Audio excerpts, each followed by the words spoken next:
Mokytojos atleidimas iš Alytaus Ramanausko Vanago gimnazijos iš tikrųjų sukėlė pakankamai daug įtampos ir, kaip matau, sprendimų ieško net ir iš Vilniaus atvykę profsąjungos atstovai, ne tik profsąjungos kolegos iš įvairių miestų susirinkę.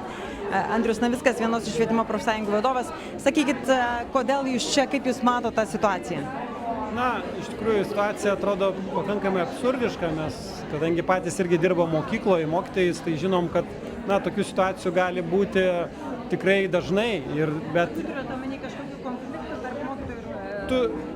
Natūralu, netgi mokiniui užduodant namų darbų, kartais susilaukia nepasitenkinimą iš tėvų, iš mokinių ir tie ginčai yra kasdienybė, bet spręsti atleidimu iš darbo iš tikrai yra neadekvatus įvertinimas ir matom, kad čia tas daroma sąmoningai, todėl negalėjom nereaguoti ir matydami tą problemą ir Lietuvoje, galvojom, kad tą reikia spręsti kompleksiškai ir mes kaip tik neseniai ir su ministre kalbėjomės apie tai, kad mes ją informavom jau prieš 10 dienų ir apie meilės atvejį, jinai irgi žino, todėl galvojom, kad susitelkus reikia kažkaip ieškoti, kokie teisės aktai užtikrintų tą saugumą mokytojų, nes jeigu mokytojų ir taip trūksta ir mes tokiom priemonėm netgi mokytojus ekspertus atleidinėsim iš darbo, tai natūralu, kad mokytojų tikrai mokyklose nebus. Nežinau, tai pirmiausia, yra diskusija, kaip matot, su bendruomenė, diskusija su meru, planuojam kviestis ir ministrę, tai tikimės, kad pavyks dialogo būdu išspręsti ir panaikinti tą direktoriaus įsakymą ir mokytoja privalo būti grąžinta į darbą. Be jokios abejonės turi būti grąžinta į darbą. Lietuvos aukštųjų mokyklų profesinių sąjungų susivienijimo pirmininkas Sigitas Vaitkevičius. Kodėl jūs čia? Ko jūs tikitės pasiekti? Pirmiausia, mes aukštosios mokyklos irgi lygiai taip pat giname savo darbuotojų interesus ir lygiai su tomis pačiomis problemomis susidūrėme. Pas mus irgi yra santykiai šiek tiek suūgtelėjusiais mokykliniais vaikais, bet kada kalbamės su bendruomenė, mes susidūrėm irgi su panašiomis problemomis, nes tos problemos, kurios yra išugdomos mokykloje, jos vėliau pereina į nacionalinį gyvenimą. Ir mes jas pradedame matyti ten. Todėl yra be galo svarbu palaikyti šiuo atveju mokytoją, nes santykiai, ydingi santykiai, besiklostantis mokykloje, iš esmės tai yra pamatas valstybėje būsimiems ydingiams santykiams. Ar teko kažkam iš jūsų bendrauti su vaikais, kurie prieš kuriuos buvo smurtaujama kaip Neteko ir netenka jų pamatyti, kažkaip viskas slapta daroma, kaip matėm, neapklausiami ir kiti vaikai, kurie matė situacijas, tai už tai ir kelia labai didelių abejonių. Teisininkė su jumis atvykusi ir kėlė klausimą apie apskritai darbo kodeksą keitimą, ar ne? Galima būtų jos paklausti. Jūs Jūs atvykot net iš Klaipėdos. Taip. Palaikyti kolegės? Taip, žinoma, palaikyti kolegės. Dar prisistatykit, prašau. Lilija Bručkienė, Klaipėdos Vydūno gimnazijos lietuvių kalbos ir literatūros mokytoja. Ar tenka susidurti su panašiais atvejais savo darbe, kai tarkim kyla kažkokie konfliktai, kaip jie sprendžiami yra? Iš tikrųjų tai tenka susidurti, todėl kad kyla tokių, aš pavadinčiau dažniausiai, tai jeigu tai yra geranoriški, tai yra dažniausiai nesusikalbėjimai ir nesusipratimai. Tai jeigu susitinka tėveliai, jeigu susitinka administracijos atstovai ir mokytojai, tai labai dažnai tos problemos, jeigu jos kilo kaip nesusikalbėjimai, nesusipratimai, yra išsprendžiamos. Bet jeigu kažkas tai piktybiškai nori manipuliuoti faktais, tai tada įvyksta taip, kaip įvyko šiandien. Jūs esate teisininkė šios srities, ne? Prisistatykit, prašau. Taip, aš esu Erika Leiputė Stundžienė, LHDP teisininkė ir pirmininko pavaduotoja.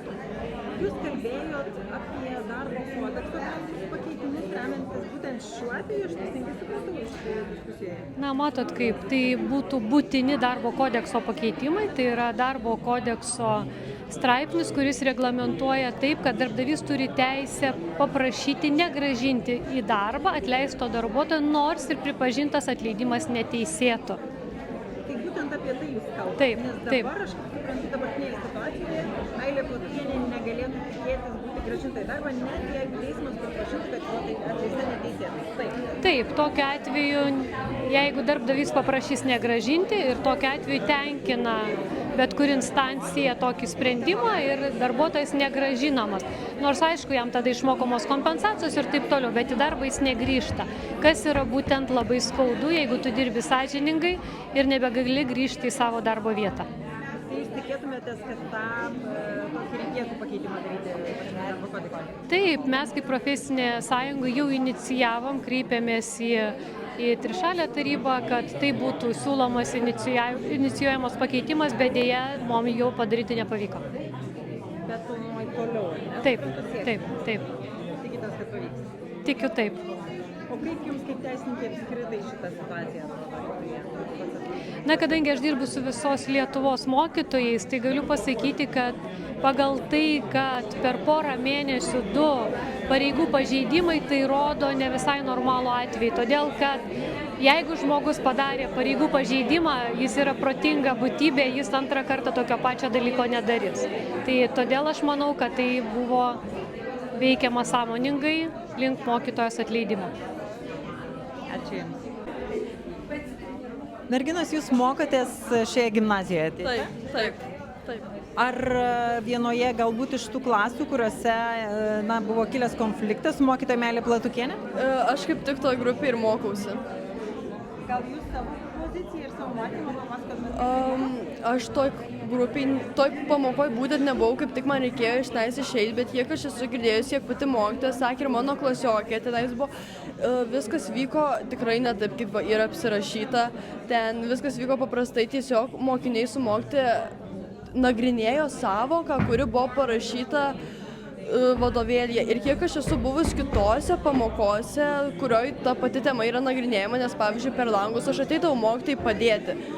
Tikrai niekada jinai nesikreipdavo į mokytinius tą sąvoką, jinai niekada jų nežemindavo, tiesiog, kaip mokytoja. Taip, galiu net pasakyti demagogas. Normali sąvoka, kuri buvo vadovėlė. Ir jinai niekada į mokinius taip nesikreipdavo, jinai paklausdavo mokinių, gal žinote, kas yra, tarkim, Lietuvoje tas demagogas ar pasaulyje, tiesiog, kad išaiškintų mokiniam temą. Tai jūs manot, kad tas kaltinimas nebūtinai tikslus dalykas, ne? Taip, aš manau, kad čia yra, nežinau, ar visiškai melingai, negaliu nieko sakyti, nes nebuvau pamokų. Bet aš tikrai manau pagal tą, ką aš esu mačiusi ir kiek pažįstu mokytoją, kad čia tikrai nėra tiesa.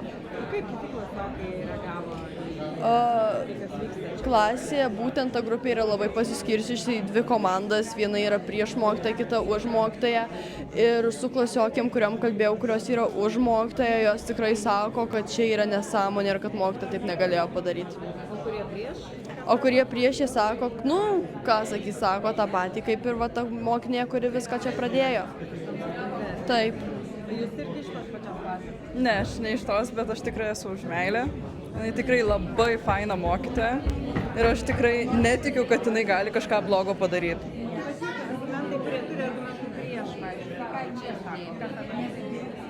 Jie visada sako tą patį dalyką, kad patyrė psichologinį smurtą, kad mokytojai jas visai vadino, pravardžiavo ir panašiai, ko per 3 metus šitoje mokykloje, 3 metus už šitą mokytoją tikrai nei karto nesu mačiusi. Visada mokytoja, jinai net atsiprašo, jeigu pastebi pati, kad kažką blogai pasako, visą sako, atsiprašau, jeigu tave įžeidžiau. Man taip pačiai buvo, kai jinai mane padarė kaip pavyzdį, bet aš tikrai nesupykau, nes jinai dar tarp kitko man ir pasakė, aš atsiprašau, jeigu tave įžeidžiau. Tikrai pritariu. Nieko negirdėjus kitaip. Tikrai viskas yra, Meilė tiesiog puikiai mokytoja. Man net gaila jos, kad taip viskas įvyko, bet ką padarysi? Ačiū. Ačiū. Aušrinė. Beatričė.